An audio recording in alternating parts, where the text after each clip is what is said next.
معاشرے کو برائیاں نظر آتی ہے، معاشرے کو گندگی تو نظر آتی ہے، لیکن معاشرے کو اچھائی نظر. بڑی توجہ کیجئے گا. یہ بعض مولوی صاحبان وہ ایسے درس دیتے ہیں کہ جس کی وجہ سے اور ماحول خراب ہو جاتا ہے. فلاں داڑھی کٹا ہے اس کو سلام نہیں کرو، فلاں بے حجاب ہے اس کو دور رکھو، فلاں ایسا ہے چیٹر ہے اس کو دور رکھو. سب گنہگار ہیں. اگر حدیث پڑھنے بیٹھ جاؤں میں تو الغیبت اشد من الزنا حدیث رسول ہے. غیبت اتنا بدترین گناہ ہے کہ زنا سے بدتر ہے. سب سے پہلے امام بڑوں سے مولویوں کو نکالنے سے زیادہ غیبت کوئی کرتا نہیں ہے. لوگ تو باہر بعد میں جائیں گے. غیبت بہت بڑا گناہ ہے. توجہ چاہ رہا ہوں، پوری توجہ. اب مشکل کیا ہے، میری نگاہوں نے دیکھا کہ آپ غیبت کر رہے تھے.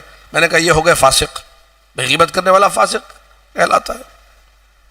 یہ میری نگاہوں نے دیکھ لیا، اچھے سے دیکھ لیا کہ حضور غیبت فرما رہے تھے اور اب جو ہے یہ فاسق و فاجر ہو گئے، اور اب ان سے جو ہے نا میں نے اپنے رشتے ناتے توڑ لینے ہیں، اور جدھر میرا ستارہ ان سے کہیں ملنے بھی جا رہا ہو تو میں نے دور بھاگ کے ستارے کو اپنے ملنے نہیں دینا. توجہات ہے کہ نہیں؟ لیکن یہی بندہ جو غیبت کر رہا تھا، یہی بندہ جو برائی کر رہا تھا، پوری توجہ چاہوں گا، یہی بندہ جو گناہ کر رہا تھا، اسی بندے نے قدم رکھا فرش عزائے حسین پر. اسی بندے نے قدم رکھا مجلس میں. اسی بندے نے کھڑے ہو کے نعرے لگائے. اسی بندے نے کھڑے ہو کے درود پڑھا.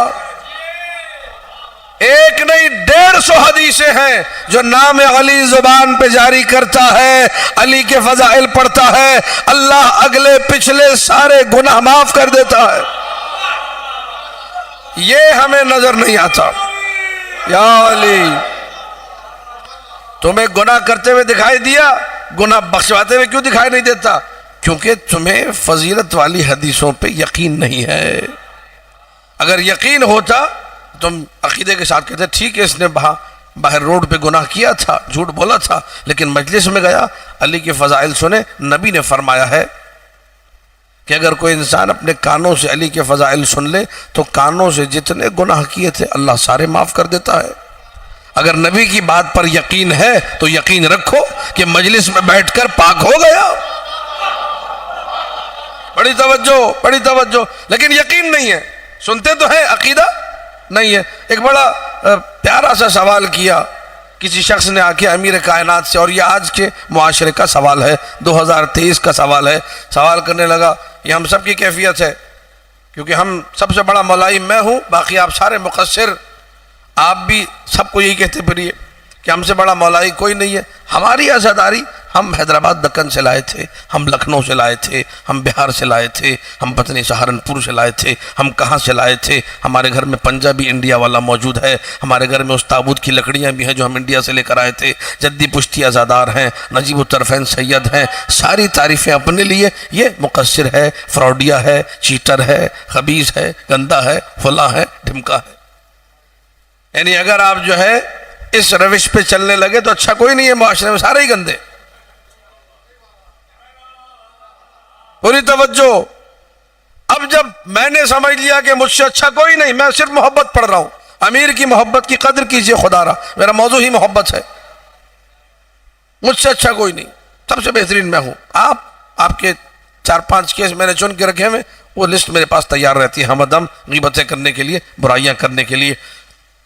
اور دوسروں کو مشورہ بھی دیتا ہوں کہ قیصر بھائی خبردار، ان لوگوں سے دور رہنا جن کے ساتھ آپ ایئرپورٹ پہ جا کے تصویریں کھنچوا رہے ہیں، دور رہنا.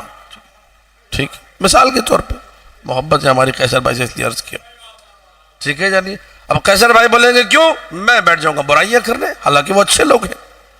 ٹھیک ہے، قیصر بھائی بڑے نفیس لوگوں کو لینے جاتے ہیں، نوحہ خان ہے، مولا کا ذاکر ہے. لیکن میں چونکہ عادت گندی ہو چکی ہے، اپنے آپ کو اچھا سمجھتا ہوں، باقی سارے گندے. مثال کو سمجھیے گا جو میں نے مثال دی. تو میں قیصر بھائی کو یہ مشورے دوں گا خبردار ان لوگوں سے دور رہیں، ایسے لوگوں کے ساتھ مت بیٹھا کریں. اب قیصر بھائی بھی پریشان کہ جاؤں تو کدھر جاؤں. میں کہوں گا جن کے ساتھ تصویریں کھنچوا رہے ہیں ان کو تو سلام کرنا بھی ٹھیک نہیں ہے. وہ کہیں گے کیوں؟ میں کہوں گا یہ معاملات ہیں، یہ گڑبڑ ہے، یہ پھڈا ہے.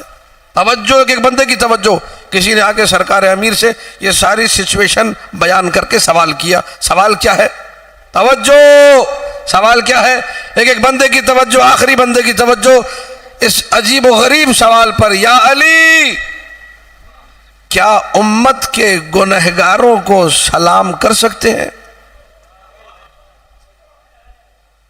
سوال دیکھیے ذرا. یا علی کیا امت کے گناہگاروں کو سلام کر سکتے؟ اب یہ کس حد پہ جا چکا ہے یہ کہ جو اس کی نگاہ میں گناہگار ہے برا اسے سلام بھی نہ کرو، رستہ کاٹ لو، الگ ہو جاؤ بھائی، سلام بھی نہیں کرنا۔ یا علی کیا امت کے گناہگاروں کو سلام کر سکتے؟ علی نے ایک مسکرا کے شعر پڑھا، سلام اللہ علی امیر المومنین۔ شعر کیا تھا؟ کشکول میں شیخ بہائی نے لکھا ہے، یراہ اللہ للتوحید ہی اہلا وانت لا تراہ اہلا للسلام۔ اے سن سوال کرنے والے، تو نے سوال کیا، اب جواب سن۔